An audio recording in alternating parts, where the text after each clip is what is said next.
public trust, protect the original movie, uphold my opinion. I shall now drop this robot voice to tell you what I honestly thought about this film. But first, a little bit about the whole remake phenomenon. When the trailer for this movie came out, everyone was really angry, and I think that the reaction was way overblown.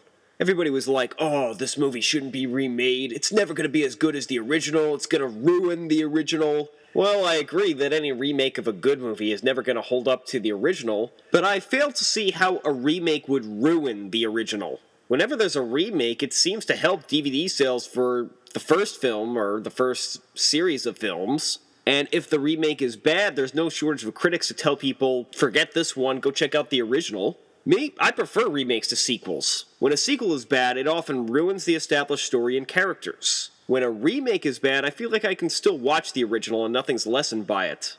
Whether you've got a sequel or a remake, however, comparisons to the original are unavoidable. So is this movie as bad as the critics are saying? No. Is it as good as the critics are saying? No. But it's a decent film. It's got a great look to it. The black suit that everybody had a problem with, it actually does look cool, and the scenes of him riding the motorcycle are cool. And the acting isn't really that bad either. As a matter of fact, some of it's really good. Michael Keaton turns in a great performance here. He plays it very much like a Michael Keaton character that those of us that watched 80s movies, late 80s, early 90s, will be happy to see that Michael Keaton is pretty much in this film. There is character development, and the action, while frenetic at times, is pretty fun. That said, I honestly don't think there was enough action, but that may be part of an overall pacing problem. You see, in this movie, when Alex Murphy gets the operation to become RoboCop, it actually takes him a very long time to adjust, accept what's happened, and train for what he's going to be able to do. This is not a spoiler, this is pretty much in the trailer. And I get what they were going for, the drama of someone going through a big life change. I imagine that some of this, without the sci-fi elements, is kind of what paralysis victims go through. And there is a really cool scene where they actually show Alex what he really looks like underneath all the robotics. Basically, all that's left of him is his head and one of his hands and his organs. It's actually a pretty creepy and disturbing scene. However, this whole section where he's training to become RoboCop is where the film really drags, and it's essentially the weakest part of the movie. Or at the very least, the plot. In the first movie, they really make you wait for quite a while before they give you a full shot, a full reveal of the cyborg. They show you people constructing his hand, maybe a little piece of the armor. You see some point of view shots with his HUD, the screen printout of what's happening. This helps to build a lot of anticipation for his first entrance as RoboCop.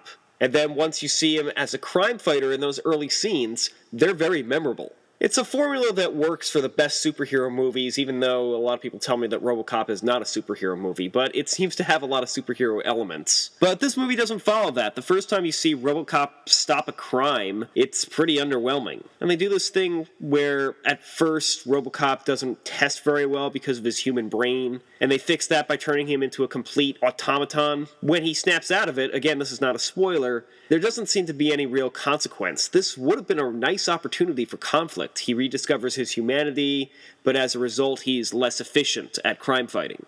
But that doesn't happen. And even so, there was never a point in this movie where I wondered if he would regain his humanity. In the first film, quite the opposite. In the first film, it doesn't seem like there's anything left of the man inside the robot until he starts to get some reminders of it, and that happens much later on. And you don't see his human face. They don't take the visor off and show you the human face until almost the final act. And when it happens, it's like, oh wow, there really is a human being in there. In this movie, is anybody really surprised? I'm usually the last one to complain about predictability in a film, but is anybody really surprised by anything that happens?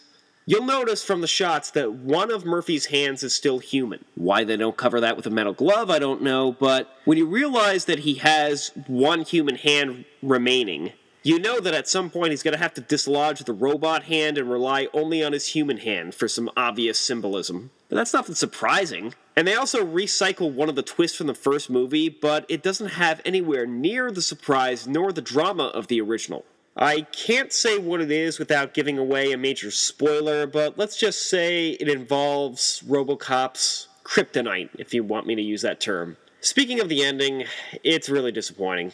And if you're hoping for some kind of cool post-credit sequence, there is none, so don't wait. Lastly, I'm gonna make people mad, but Samuel L. Jackson, while funny, is given way too much screen time in this film. What's that got to do with the end of the movie? Again, can't mention that without spoiling anything. After all that, you probably think I hated this film, but I didn't, alright? It was a fun movie, and I don't know that you need to see it in the theaters, but it's worth at least a rental.